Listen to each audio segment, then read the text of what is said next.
stuff. But we'll respond to the dodgy questions as well, right? yeah, absolutely. Yeah. What's your bank passcode? Just go ahead.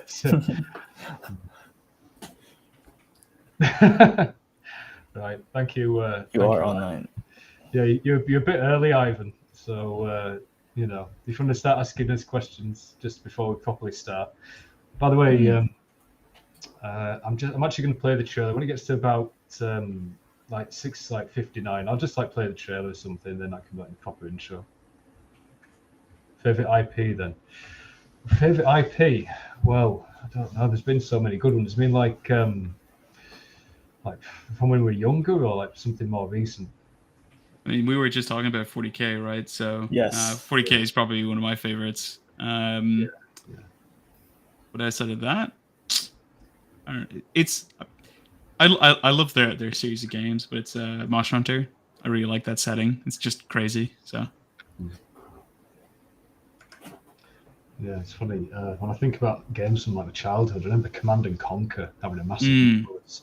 I must have spent countless hours in that. And then, in my teenage years, I played loads of Counter-Strike. Yeah. Damn, man. I know endless Counter-Strike. I can't even tell you. I had custom skins for the guns, all sorts of stuff. Did you play Source or was it CS:GO? It was Counter-Strike Source, yeah. Nice. Yeah.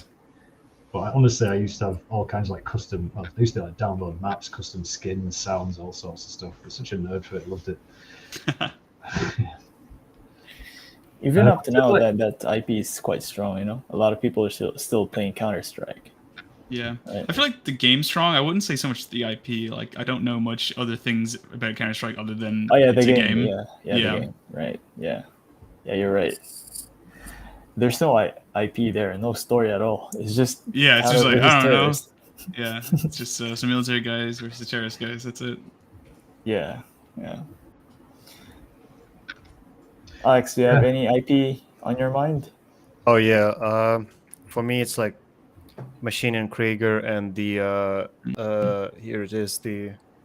It's called World War Robot by Ashley Wood. He created his own thing, and it's kind of in the Machine and Krieger setting. So for me, anything grim, dark, mechanical, it's pretty dope.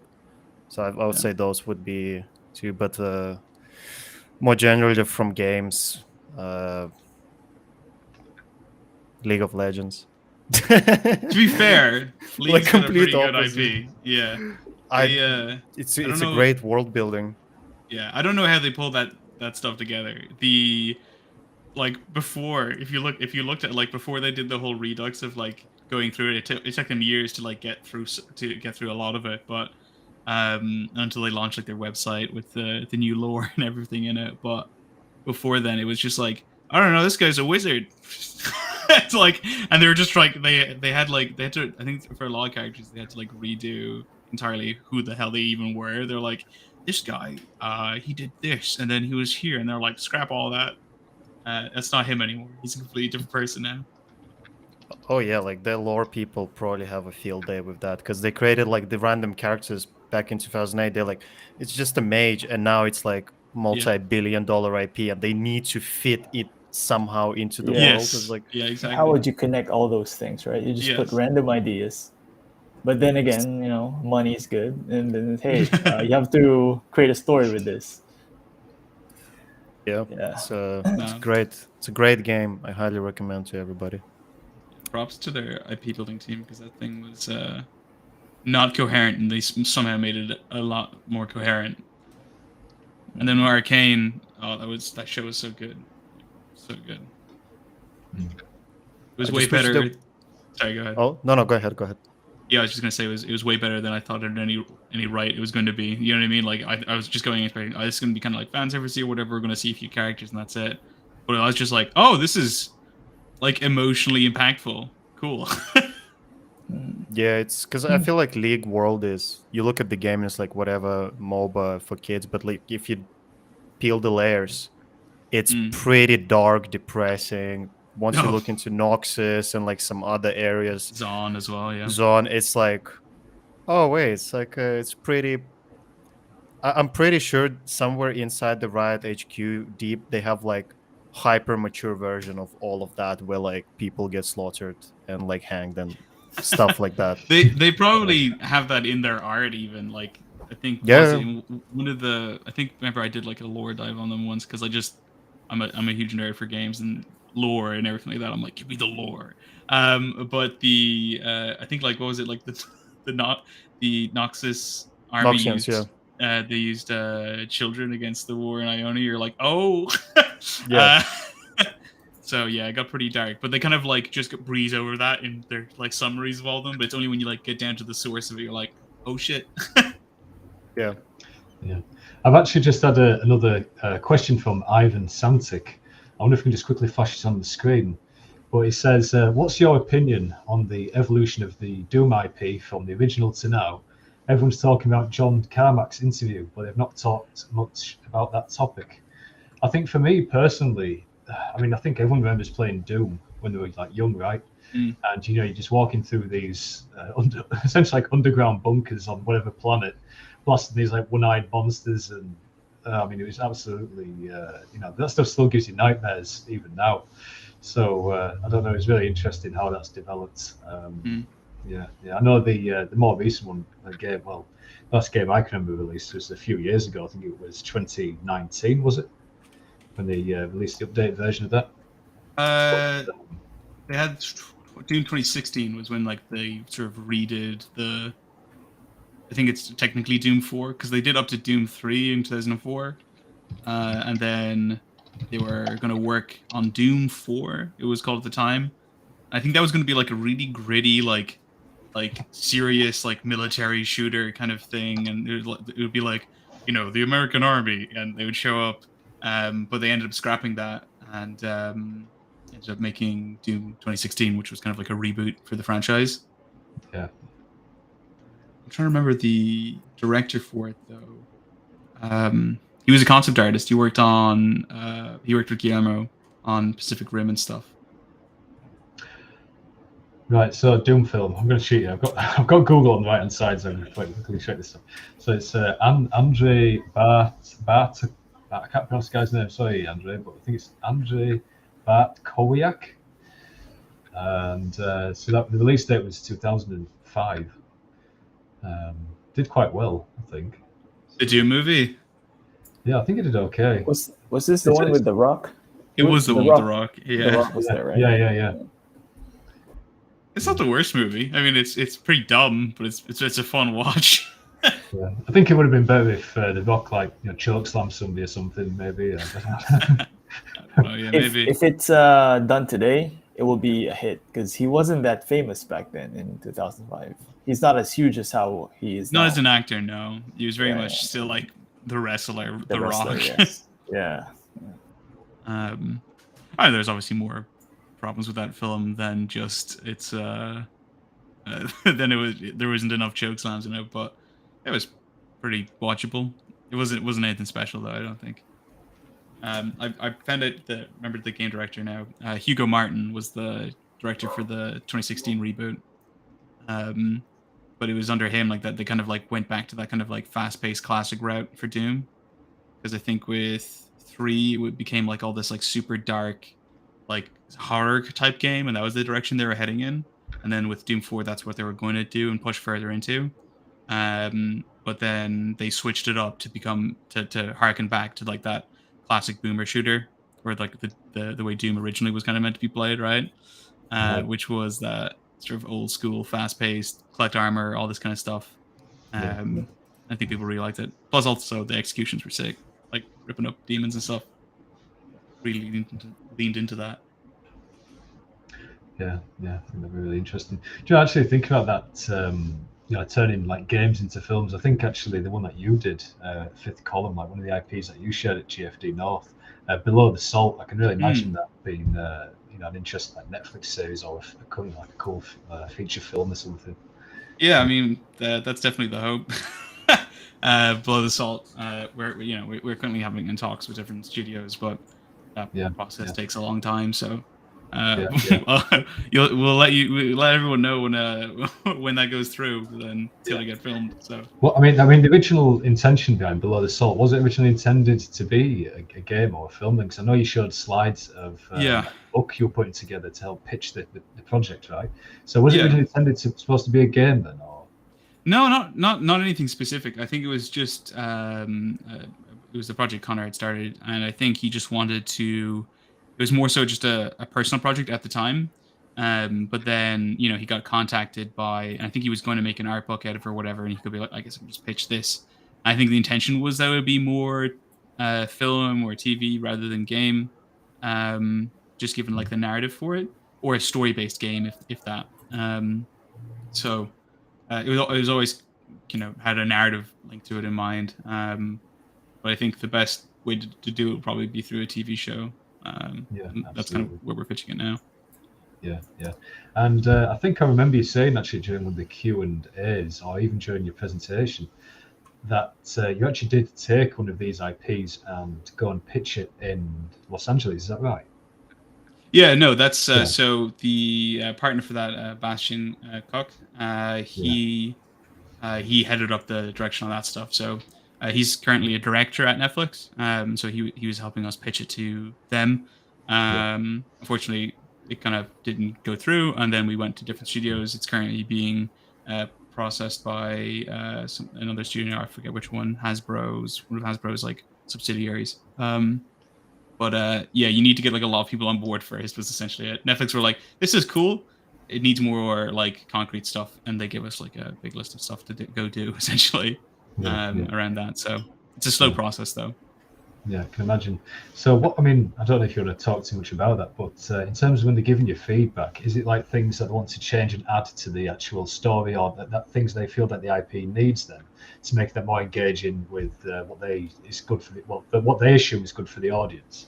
Yeah, I think the main thing that you'll run into, especially if you've got like a sci-fi project or something like that you're pitching for a film or TV show, is the scale of feasibility. Because it's just like, okay, you've got all these really cool designs, and it's like you have like this entire like construction around like this British village and everything. To film that would cost a lot of money, whether it's through special effects or through physical sets, because of how integrated it is into like all the setting. So the art budget for the show would be very high. And so the problem that you'll actually run into more so than anything else is that they'll be like, that's a cool idea, but does this already exist somewhere? Is this like a book that's sold out? Is this a game? Is this have you done previous shows in this or something like that? And if you don't have anything like that, they might view it as too risky to develop themselves. So you either have a pre-existing product, and that's kind of the feedback they'll give you. They'll give you feedback to potentially tame it down and like reduce this like intensity of the setting to make it easier to produce. So if you have like armored soldiers everywhere and all this crazy tech and stuff, I mean, it's really cool visually, but if you need to film it, kind of it's it, like. Yeah. I it's funny you say that. I actually remember there was a guy from VFX. He was talking about doing the special effects of characters. So he was talking about like zombies, and there was like a zombie with like, he did a concept of like a zombie with like a hole blown out its neck, and he's saying it was very expensive to do because you've got to do it all in CG, right? Whereas if you have zombies with like things like coming off of them, like it's a lot easier.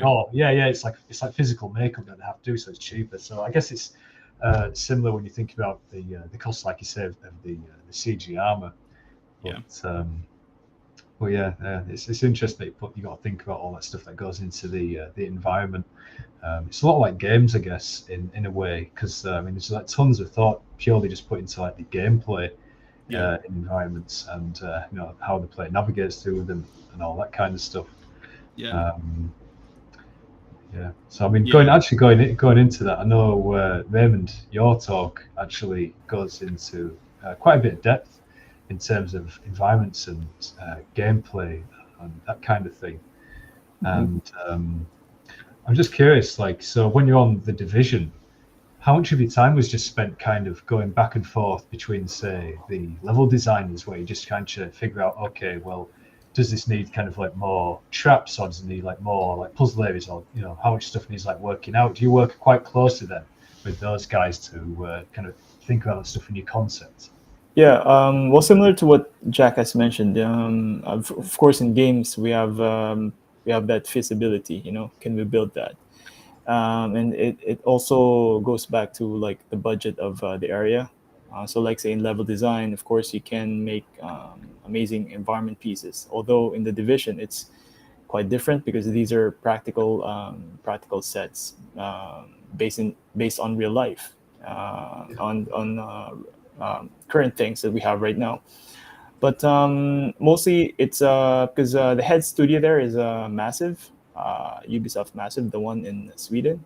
So me and us in Leamington, and the guys from Ubisoft Reflections Newcastle, we're often having calls with them because sometimes they want really the particulars in a certain level.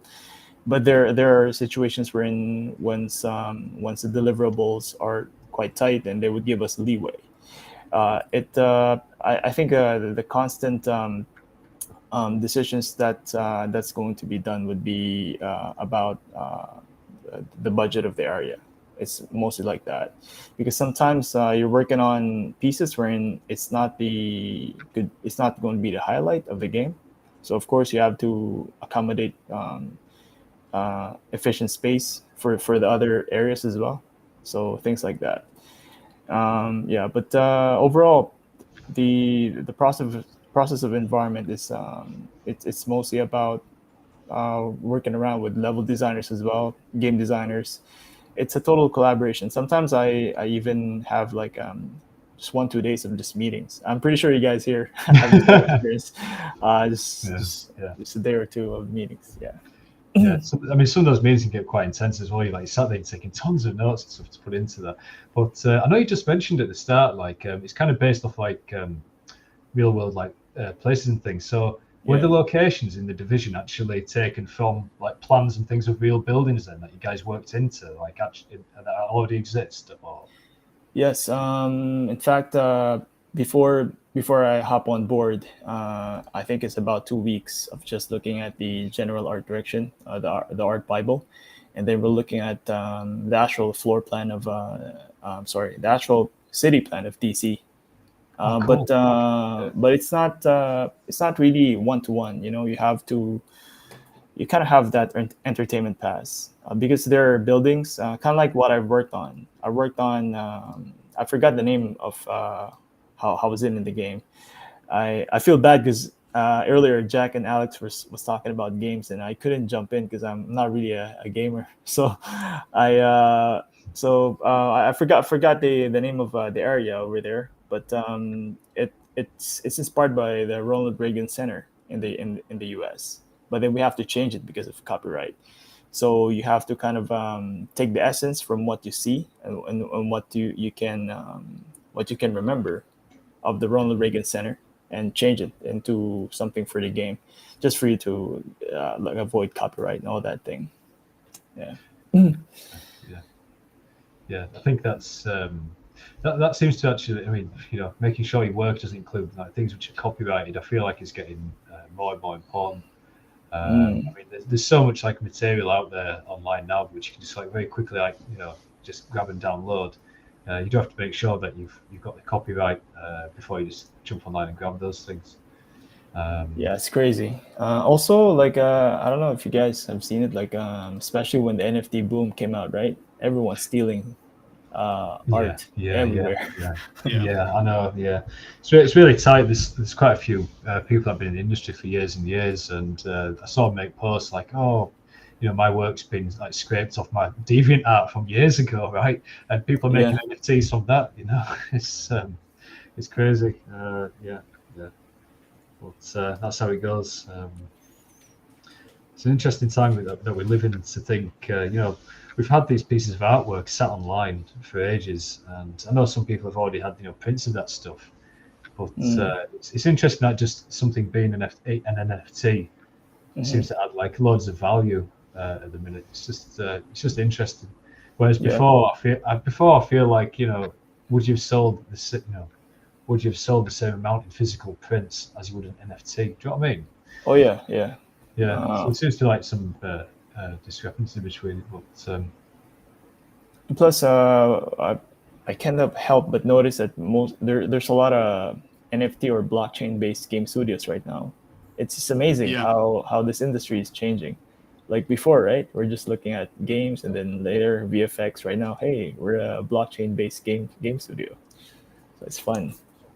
There's a lot of them around. I can speak to this a little bit. There's a lot of them around at the moment, because there's a huge interest from corporate money, essentially, to invest in these studios, because anything to do with like NFT / crypto gaming has a huge yield for a little risk, relatively speaking, in terms of like user acquisition and stuff like that.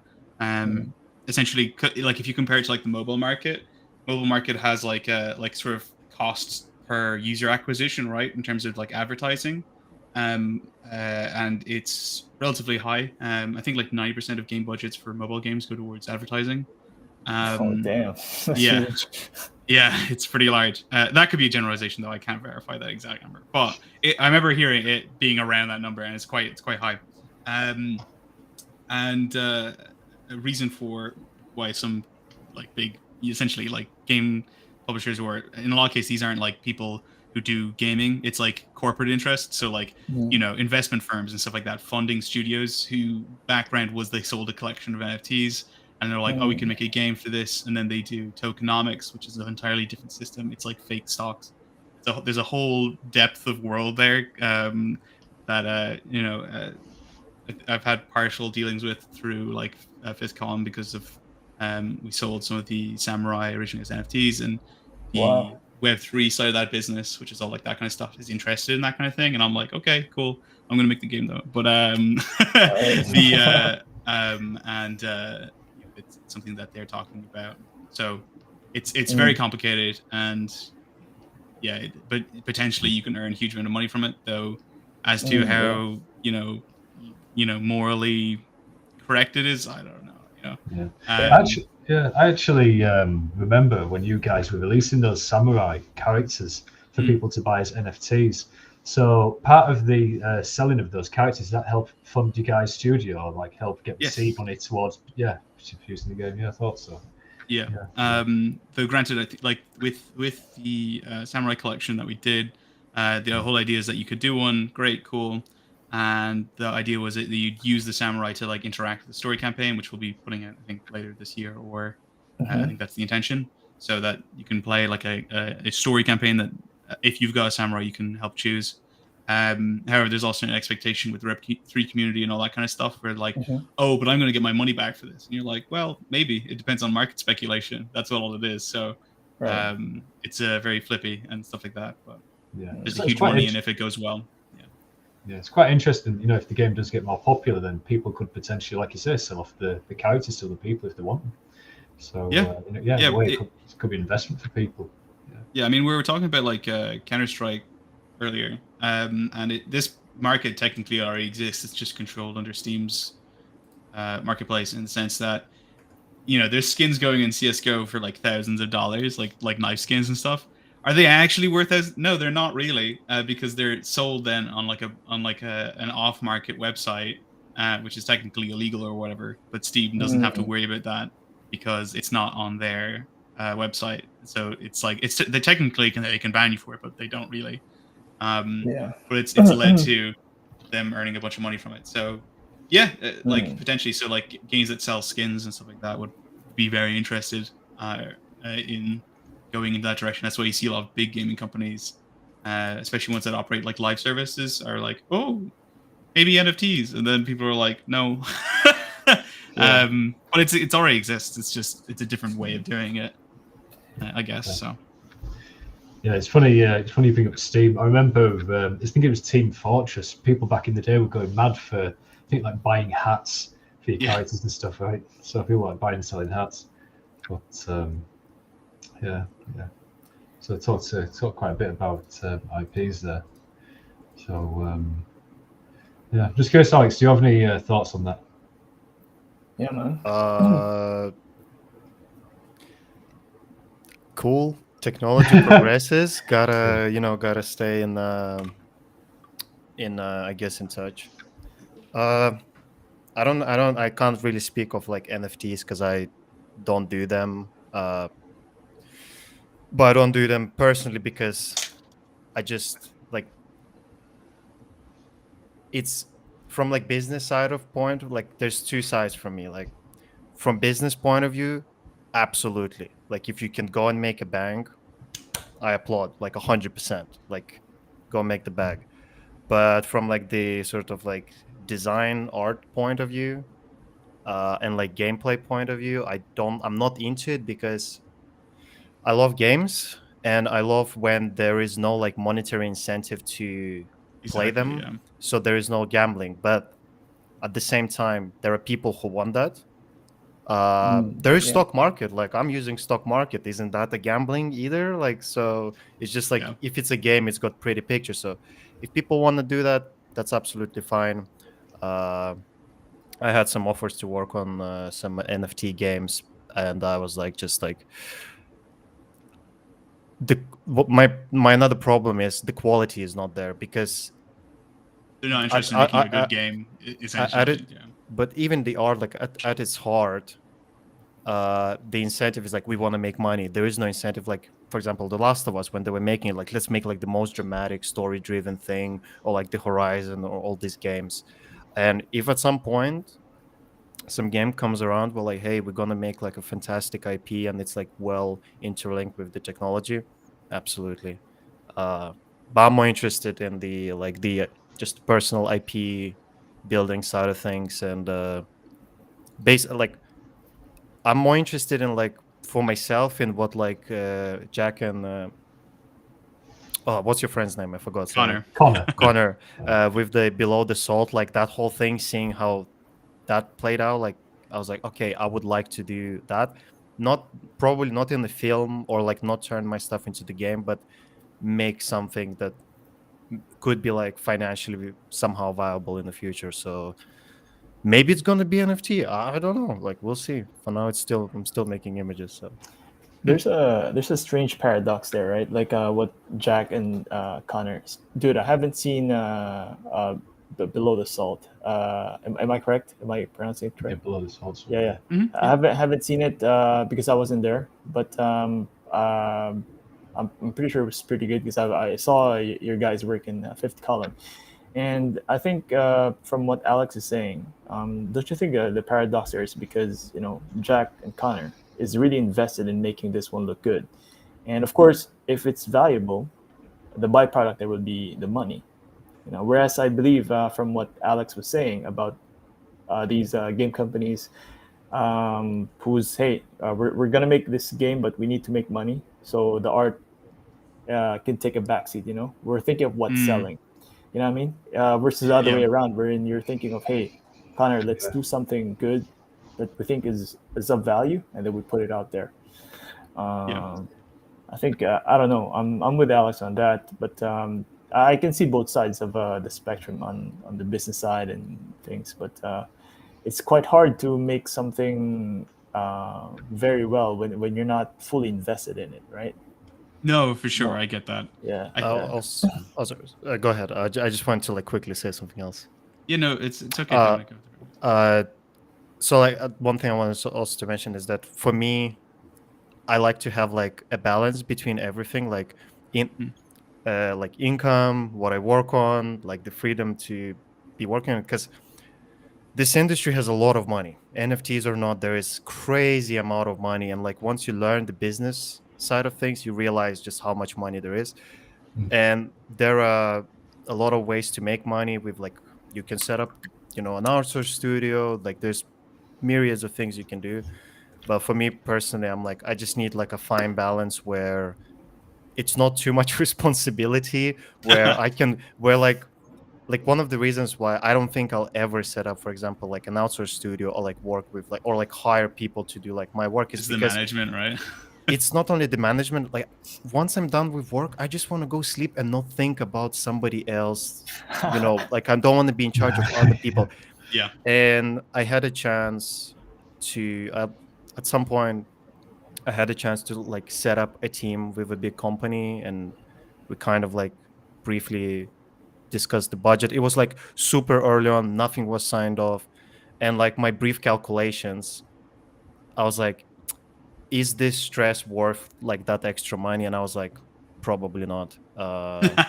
So like I'm looking Yeah. for the ways to like make it, but like solo, where I'm not responsible for anything, and I don't have like with another thing with NFTs, which to me is always interesting, the people who like sell those collections. And again, nothing's wrong with that, because there's monetary incentive. I just wonder like how people who create those collections feel about it, because when it all first started, I was like, oh, I'll do my collection as well. But then I was like, somebody will buy it if they buy it, right? And then they'll like, I'll kind of be like responsible for them. Do you know what I mean? Like if it doesn't increase in value, they'll come to me and they'll be like, why is it not going up? Yeah, they will. So like they so will. like, Yeah.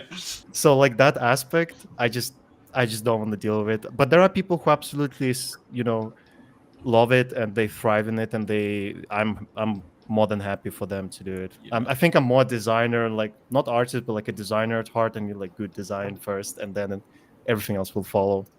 Well, half the problem is as well, I've seen a lot of NFTs where there's been like 1,000, like really like a kind of, well, what I see is like low quality, like pieces of artwork. Like there's one that's really popular called like Crypto Punks. And I don't know, like bash the people. No, they're like just like tiny like. Yeah, they're like tiny little pixelated. Yeah, and like. It's because it's all based off of pure speculation and things called like utility, which just means like ways for them to earn money too. And a lot of this kind of stuff builds into like Ponzi economics, which a lot of them are, which is why NFTs have what's the word? A reputation for being scams, because a lot of them are.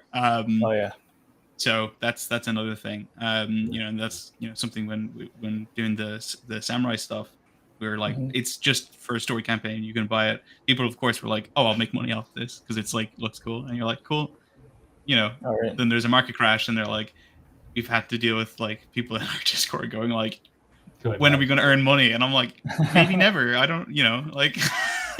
It's hard. This is the market. You know what I mean? Like it's. Oh, like one more quick. There's actually one NFT thing that I like, and I'm like, okay, this can't be. Sorry? Is it a Huxley? No, it's Maciej Kuchara's White Rabbit, because basically it's like, oh, you're not really selling anything to people to speculate. It's like, hey, you support. It's kind of like digital a Patreon. Kickstarter, Patreon. It's like a, it's a Kickstarter / Patreon, but through NFTs. And when I saw that, I was like, oh, and it's high quality. Like whatever he does, it's not monetarily driven. It's his vision. I guess like he wants to make his like animes and stuff. I love that stuff. I think that's great. So for me, that's like a good example of like maybe something that I would be potentially interested in the future, and not like the other ways it's done. But hey, everybody does their own thing, and it's fine. Yeah, for sure. I think that's what I want to see more of. But because of the space, it's kind of pushed other people out of that space, so to speak. Yep. So, that's what I would hope for. It'll turn into, but since there's a lot of money there, greed is very apparent, and it's rife. But yeah, I think it's got great potential for stuff like that, and I hope that becomes more common. Stuff like that, but you can also just use Patreon too. It's just another way of raising capital, I guess, or earning money for making stuff you want to do. So yeah. But Patreon is for boomers. It's for old people. What are you talking about? This is where the Zoomer cash is. Yeah. Yeah. It's funny. It's like when the NFTs first kicked off. They're like Doge gifts going for like $100 and something, so that kind of put me off when it first came out. So I'm just glad there's like you say with Maciej's series, like there's like good quality stuff out there as well, which does look nice. So there's a good range of things out there. That's really cool. So I feel like we've like covered NFTs in quite some depth, and so I'm sure the people who want to talk about some other things. So I'm just trying to think. I know we haven't got any questions in the chat. So just maybe we could go over some of the stuff you guys maybe covered at GFD North. And I know one of the main things that often comes up, or one of the main questions, or should I say, one of the kind of main things that people were asking, and one of the main things that have been messaged about, is people are trying to get into it, and they want to know what to study, and they want to know how they should build a portfolio. And at the moment, things are changing quite a lot. So you've got things like, okay, Unreal Engine just coming out, and everyone's saying, okay, well, let's learn a bit of Unreal Engine, and then you've got AI coming out, and then there's tons and tons of like ArtStation tutorials, and there's all this information out there. So one of the things I feel that's probably difficult for somebody starting now is, which direction should I go in? Like, where should I start? Like, would it be best to go off to somewhere to get a foundation? Should I just start self-learning? So I guess, if anyone wants to jump in, so what would, say, your advice be to someone right now who's trying to plan out, okay, I want to get into the industry within the next couple of years. How should I start, and where should I start? Should I go get the traditional kind of 2D education? Should we focus more on 3D? What do you think is going to be most important over the next few years? I think let's go with Alex because he's on a roll. Oh, okay. I actually think it's not that difficult of a question, and I don't know how correct my answer is gonna be, but if you ask me, like, okay, you strip away everything, like I have, like all my skills and knowledge, or like let's say I can't do art anymore, but I know about the industry and how it works. How would I approach it? Don't go to university. I don't think it's worth the money. I haven't went for the university, but that's what people who went said, or like art centers and all that stuff. And I think the most viable thing is, if you don't know what you want, and if you don't like, because I feel like people who do know what they want to do, they'll find their way naturally. Like, they don't need help. But if you don't know, just look at what other successful people do and copy it. It's like, I'm just paraphrasing Shadi Safari. He did a talk where, like, oh, how do you get good at like making images? Well, they already made, just like look at how they made it and just like do that, copy do that. So like, if you want to work on like me, and you want to do hard surface, you can look at what I do. I'm like, okay, he's using 3D, he's not drawing vehicles. Why he's not drawing vehicles? Maybe there is a reason, so find out why, and you can learn that way. If you want to learn characters, well, find who is the best at characters, like character design or character art, figure out what they do. I don't think the future is as scary as people say with like AI and all that stuff, but it's a relatively new industry, and it moves really fast. But just like, if I had to like just like, okay, Alex, just say what to do. Tell me what to do. Learn 3D. Even if you do like, doesn't matter which part. If you want to work in games or movies, just learn 3D, period, and learn it well if possible. And then try to learn Unreal Engine. That's gonna be next thing, 100%. And just develop your own taste, your own thing. That's it. Obviously, fundamentals, I shouldn't even mention that. That goes without saying. Perspective, all that stuff. It's like you were saying, actually, probably the hardest part of all this is eventually you'll be hired for your particular kind of design taste. And that takes quite a while to develop, doesn't it? Because you're absorbing all this.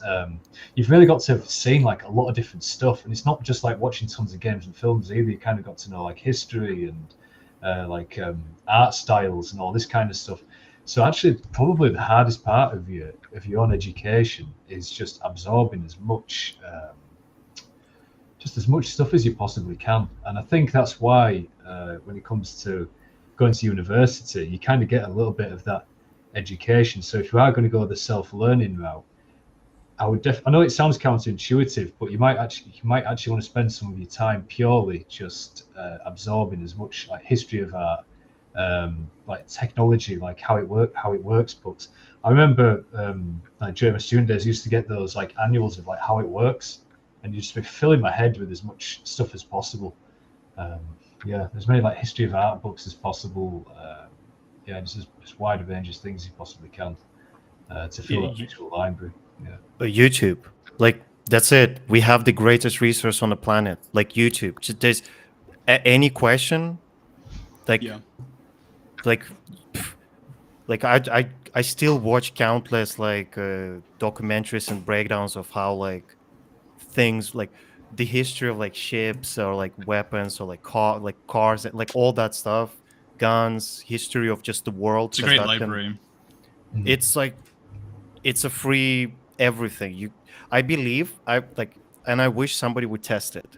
I think within a year, like you take any person, you give them 1 year, and if they 100% focus on just one thing, doesn't matter if it's art or like whatever, through YouTube alone, they can master it within 1 year. If you like put like 24/7 into just doing research and most people won't do that, of course. I think if people would start doing that, that would be like OP. Like maybe we would advance to like would be. type 1 civilization within like a decade or something. Yeah, if we're all 100% focused all the time, of course. Yeah. I don't mean to hijack, but the one of the points as well that we're talking about is as well, like this is just to get a job in the industry. And I think what Ryan was saying is super applicable in the sense of like researching and all that stuff. This is all really important for design and like knowing design. But a lot of the times when you're hired to work, especially as a junior, they don't need you to be able to be like the best designer. They just need you to be able to draw good. Like they're like, draw this. And it's pretty much that's it most of the time. One of the things is that they'll go, okay, we'll do some research. It's like this plus this. Cool. You combine them. And as long as you're fundamentally good, you'll probably get a job. Like that's honestly the biggest thing with juniors or getting your foot in is just not being bad. It's just being good enough so that people are like, okay, we can hire him and train him in like whatever we're doing in-house or in studio. And when it comes then to design, I think that's something that you practice you should practice on top of your fundamentals as a junior going, and it's what really will push you into those higher roles. Obviously being better and being faster is going to push you up higher as well.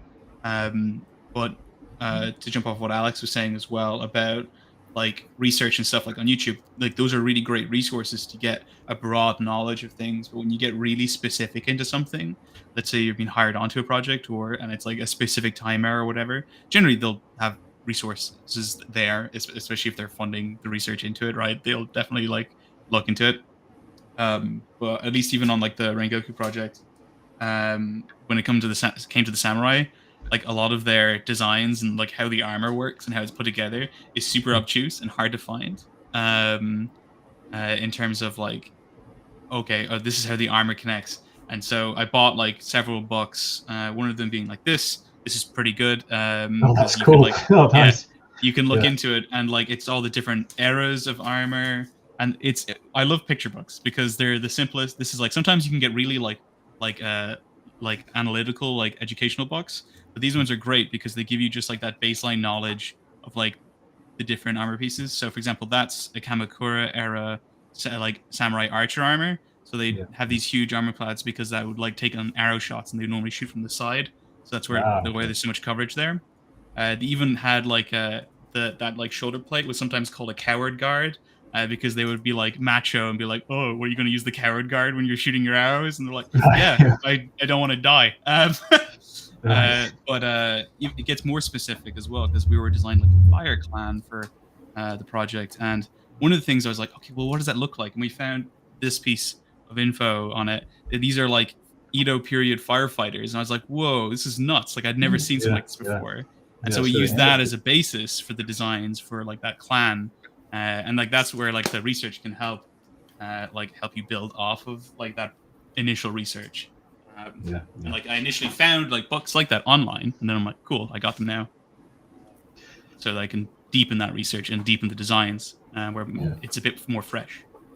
I think the other great thing about when you buy the books is that the images in the books often aren't online. You can't actually find those same images. So you can actually, so you can not only get really rare images and resources to use for your work, like you say, you get like, okay, well, sometimes you can't find like a picture of like how the armor actually straps to the arm, right? Or whatever. There's no specific thing online that can show you that. So getting those books can help you. In fact, just to show you what I've got right here. So this one is from the Dubai Expo, like 2020. And Nice. so this is just like an entire book on how the Dubai World Expo was built. And it goes into everything from like sketches. So you get like the classic kind of double page nice illustrations, but then there's like pictures of like the stress on the beams. I wonder if I can find it. Just quick flip through. It's completely mad. So for example, like there's a picture of the dome under construction. And so the entire book just goes through of how they built that central dome, and like I say, it's just filled with like a mixture of odd areas. So there's like one, for example, there's like how much stress the bracket can take on the on the dome support structure. So if you if you are like a massive architecture nerd, then getting these books and things goes into depth and all that kind of stuff. So always a good thing to do. So, I can see that in your portfolio, Ryan, that you're always into this stuff, right? Like architecture. Right? Yeah, absolutely. And I'll tell you the truth. I know that it's not always necessary in games. It's not. No, that's the thing. Right, yeah, you know what I mean? That's why I said. That's why I said fundamentals are probably the more important thing. Actually, in fact, just to go back to what you're saying when tunes get into a project, I think if your fundamentals are really solid and you can actually produce something of good quality, I think then the second thing you can do to help yourself is just get familiar with the studio's IP. So really know it inside and out. I know there was another presenter at GFD North. It was Rudy Parfait, and he actually makes a habit of just going out of his way to watch everything to do with Valorant, because he's the art director on that series. So he goes out of his way to play the games, to make sure that he knows those IPs inside and out. So when it comes to designing, something for the trailers, when he works on them, he knows what that thing should look like, and what would fit that world without having to spend a lot of time, because he is so familiar with the IP before he goes in there. So if you do want to work at a specific place, like making sure you can design within that world, well, it'll only just help you land that job that much faster, I think. Yeah. So there you go. Do you have? By the way, Raymond, I know you actually cover quite a bit on like portfolio building and doing like visual library type stuff. Do you have anything you want to say on top of that? Yeah. So I'm just going to piggyback what you guys have said. First off, I think from what was mentioned here, fundamentals is out of the question. You should have that. And what I notice is that because right now we have a lot of information, and maybe some of the artists are getting overloaded with a lot of information, and they're not focusing on few things. Like I would say mostly would be in terms of the university. I didn't go to any art school or for foundation in concept art, but I think you can get better first with learning the basics of each programs. Like for example, learn the basics in Blender. Okay, I think that's important. 3D, and then of course drawing in Photoshop, and then understanding values and composition. Once you can draw like a decent image, make sure to look at ArtStation and even just benchmark your work to the junior concept artists in different studios that you would want to work for. And after that, similar to what Jack has shown, when they were building the samurai concepts that they were doing, he did an in-depth research. So, because I think right now everyone is getting overwhelmed. Should I do fan art to get work? Should I do this? Should I do that? Should I create an Assassin's Creed that hasn't been done yet? So it's pretty easy. Just find one topic that you feel would be relevant in a studio that you would want to work on, and then find that research material similar to what Jack did. That samurai, and then focus on that. And I think as you go along, you would fail, hit walls, and that's when you're gonna get better. And once you put out few works out there, you're going to get your reps in. And I think you can see from there, I think maybe I'm missing this or I'm missing that. But then you can ask professionals for their opinions. But most of them are quite busy, I guess. Well, most of us, if someone sends you a message, of course, don't expect to respond within few minutes, because all of us are doing their own thing. But yeah, And also, I'm not sure about again, universities, not so sure. But well, this is not to put myself here, but there's a lot of mentorships out there, and I think that will help you eventually. Like say, if you're an aspiring 3D concept designer, you can reach out to Alex and maybe, hey Alex, do you take a mentorship or something like that? Because I think that's where you would learn. You would learn to someone where you can find kinship with, like if you're quite into these like if you saw like what Jack has presented, like below the salt, if you feel like you would want to get to that level, maybe you can reach out to him or reach out to Ryan for how does he do things, because I think what's slowing you down to create portfolio would be the walls that you're hitting and you don't know how to solve it. You don't know what's wrong. You don't know the first read. You don't know your values, composition, all these things. So I think that'll be quite good to have. Yeah. Yeah, and sadly, some of these. I mean, okay, if you break it down, so you got the fundamentals. Well, even before that, before you even sit down at the tablet to start drawing, right? Who are you making the piece for? What kind of piece is it you're making? Is it something to kind of like help describe something to the team? Is it like a blue sky thing to like help design an IP? Like what is the IP when you sit down to draw? Like, are you actually aiming this at a specific studio? You got to really nail it down before you even sit down to do anything, right? And then, like you say, then you start going down to, okay, then after that, you got to make sure your fundamentals are right. And you got your graphic design, almost like the graphic contrast principles of the piece. So your values, your composition, your leading lines, like focal points, making sure there aren't any like tangents in the work. And these are all kind of like very abstract. And there's there's entire lists of little things that you can keep in mind where a pro can look at it straight away and say, oh, well, actually, maybe the form language or the shape design is wrong. Or maybe you could just change this here and there to just improve the piece. So there's a lot of things to keep in mind that a beginner might not catch, where someone more experienced could. Anyway, by the way, I've just looked at the chat, and I know there's another question from Ivan Santic, so I'll just pop it on the screen now. So Ivan asks, who influenced you the most in becoming an artist / designer? So I don't know who wants to take that one first. Yeah. Can I just quickly jump to the previous one, because like Raymond put me on a spot, but I didn't want to talk about it because I was like, I had mentorship for like a year plus during the pandemic. I did it for free just to learn, and I taught people. I had like a group of 15 or something students, and I don't do it anymore. So please don't email me if I'm not doing it. But what I found works really well is that a lot of people, when they don't know what they want, you just give them your way, they'll take it. And if it works, like there are a couple of students that they don't do what I do, but they just took like my principles and they went with it and it worked for them. For some people it doesn't work, but that's what I found out from like teaching point of view, what worked. So yeah, if you're a student, that definitely works.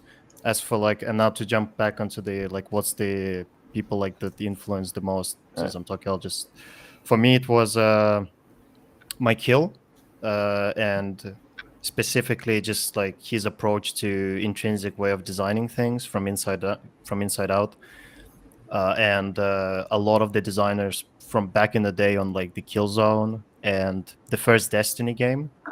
So like Mike Hill was kind of like, okay, here are the hardcore principles on how to design like realistic spacecraft or something.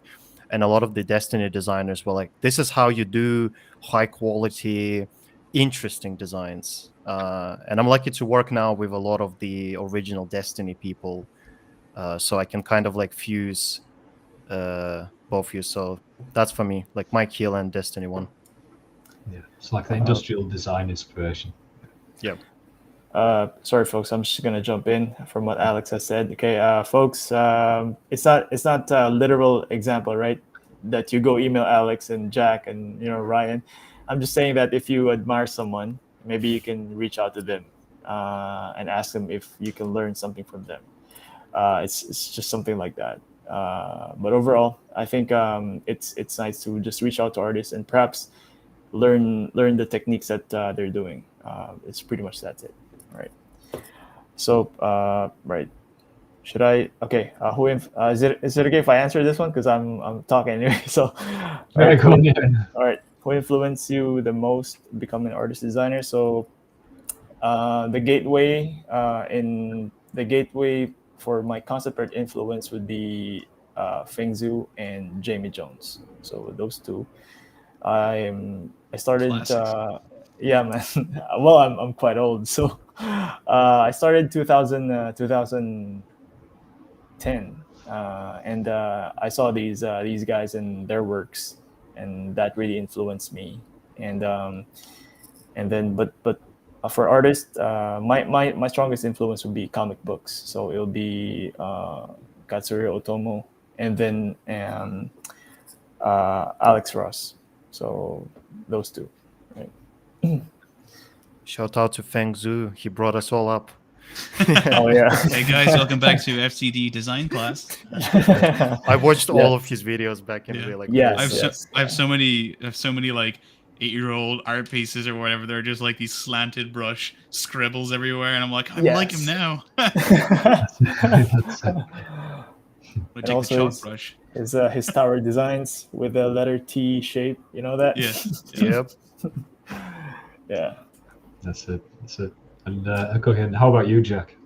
Yeah, for me, I think like to be most relevant to the question, like what got me into becoming an artist / designer, was probably the illustrations by like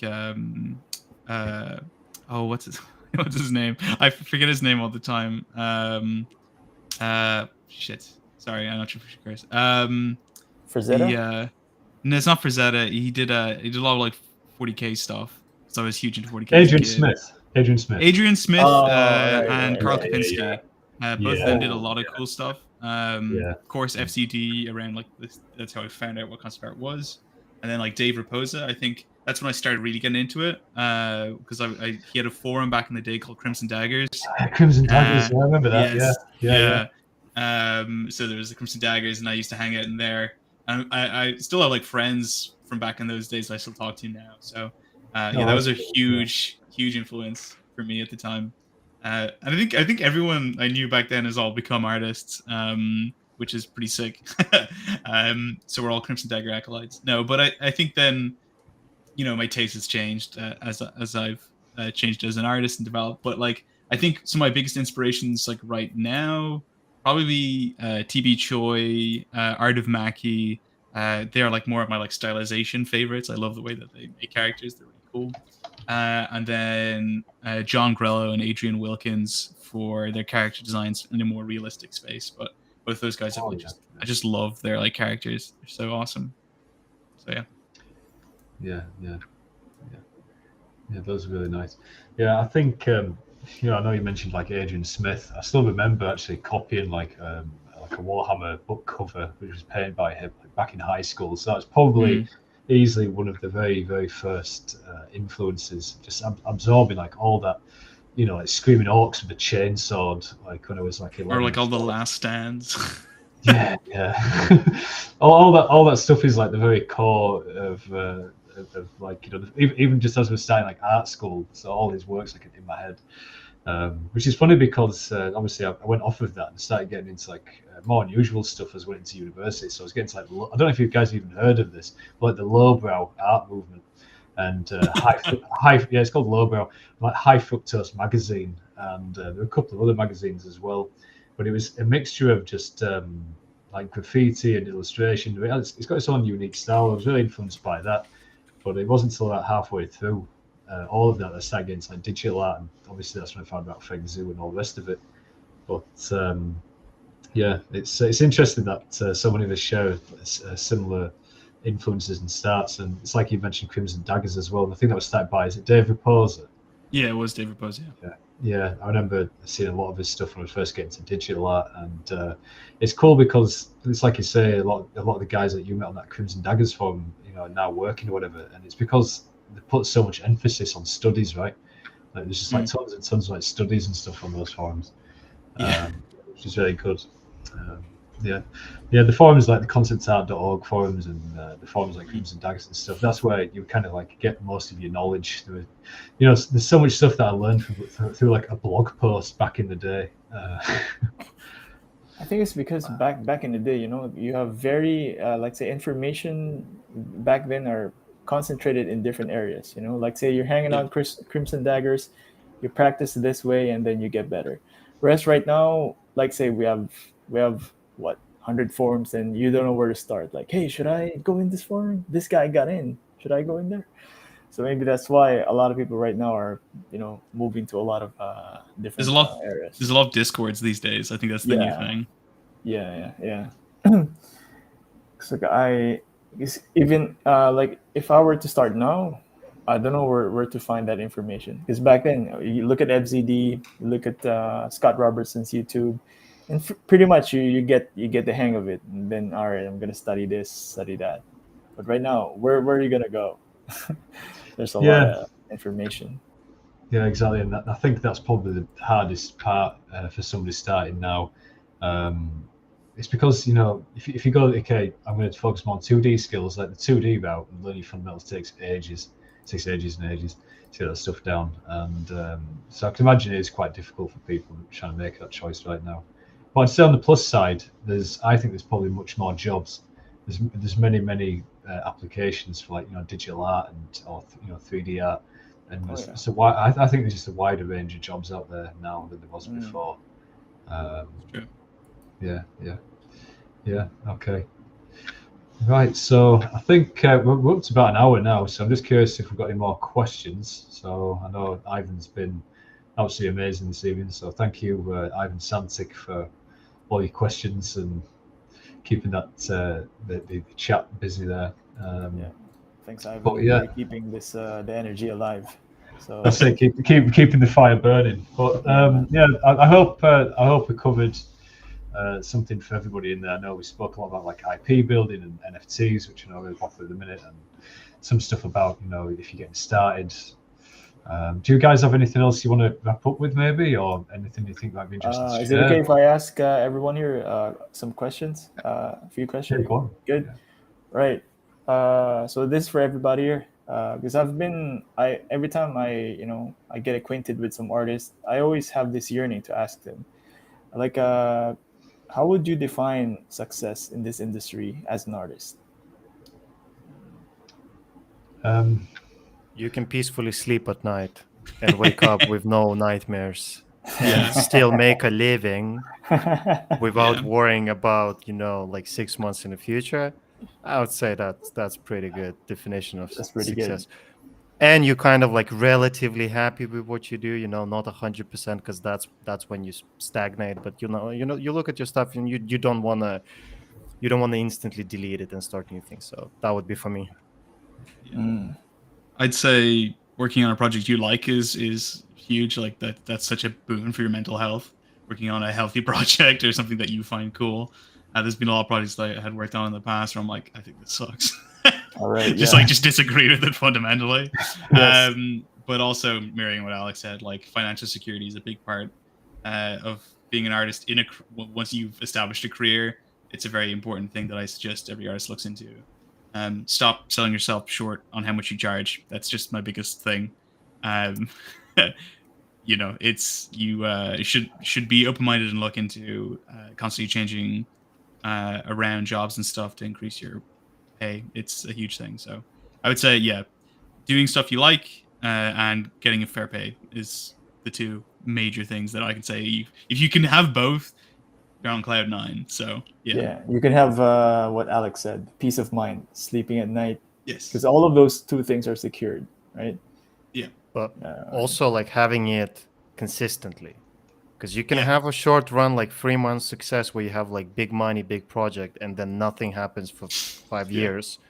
So like I think for me, it's only like very, very recently where I was like, okay, I can slowly calm down, like where I think I'm like 3 years plus of freelance, which went full time pretty much every single day. So I was like, okay, maybe I am doing something correctly. Maybe there is something to it, and people want my stuff. So But initially, it was always like, oh my god, is it gonna go away? Is it like, yeah. For me, it's like getting rid of that stress, and now that I'm less stressed about it and more confident and secured, like what Jack said about like financial security, so many people just completely don't even think about it. They just want to do images. But again, there's two sides. There's art side and the business side, and I would often prioritize the business side actually, and then like art side. But that's just me. Yeah, and it's interesting that you mentioned that, because there's doing the work that will get you the business and that the business needs isn't always fun. I know. Not necessarily, no. Yeah, no, Joe, I mean, it's like, okay, I mean, just to give you like, you know, a stereotypical example, and I know some people might, but not everybody likes doing orthographics, but the modeler needs them. So I know, as you know, for some people, you know, hate doing orthographics, which you know, which is one of those things. But in business, they are needed. So that's just like one example that you might not do those for yourself, like front, back, side, whatever. But that's needed in studio. But then again, as well, going back to charging a fair amount, it goes back to that thing of just making sure your fundamentals are solid, making sure that you're coming up with like, you know, good designs. You've got like a good visual library as well, and then it'll be okay. But I think fundamentally as well, there's many people out there that they want to do this full time, and they're working, you know, they're already working a full time job or a part time job, and they want to transition into being a pro. And you know, those early days where you're trying to just get experience and you're just trying to get your foot in the door, you will take on like, you know, those low paying jobs, or you might just say, okay, I'll do some like free work for a small indie dev team just to build up that experience. Which is actually what I did. I know that's frowned upon. I know very people are like, no, you should never work for free. But when I was getting started and wanted that experience, I actually just offered my services to a small, like say, a small game dev team that were just making a little game. There wasn't any money involved, and I did that just to get experience of working with a team of people. And then I slowly just built up from there, just doing like little small illustration gigs, mobile games, and build it up from there. And I know there's other people out there that have similar experiences. But on the flip side of that, you know, if your work is super awesome, you know, if you benchmarked it, it matches the you know, the best standard that's out there, you might not have to do that. You might just land that job. It's going to be all about your you know, like I said, the quality of your portfolio and all that kind of stuff. But anyway, going a bit of a ramble. I can't remember the original question. What was the original question, Raymond, again?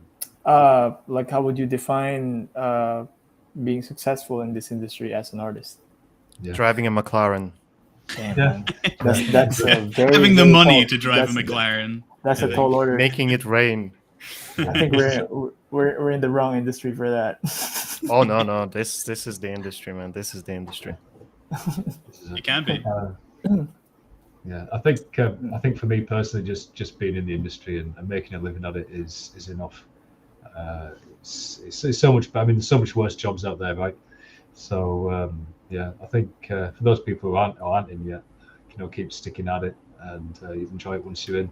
There are obviously good and bad jobs within the industry. Sometimes you get something that's really tedious and time consuming. You might not like it, but there you go. Yeah. All right. Yeah, man. Cool. I think those are good answers. Yeah. Nice. Okay. All right. Yeah. Okay. So thanks again, Ivan. I know you've been an absolute boss on the chat. If we do another one of these, I'm hoping there'll be more people. But there you go. So, but I'm sure there's something in here that everyone will find useful. So thanks again, Raymond Tan, Jack Jones, and Alex Noax for joining us. And I'll see everyone again at some point. And yeah, again. All right. Cheers, everyone. Awesome. All Cheers, right. guys. Thanks, everyone. Bye. See you later. Have a good one.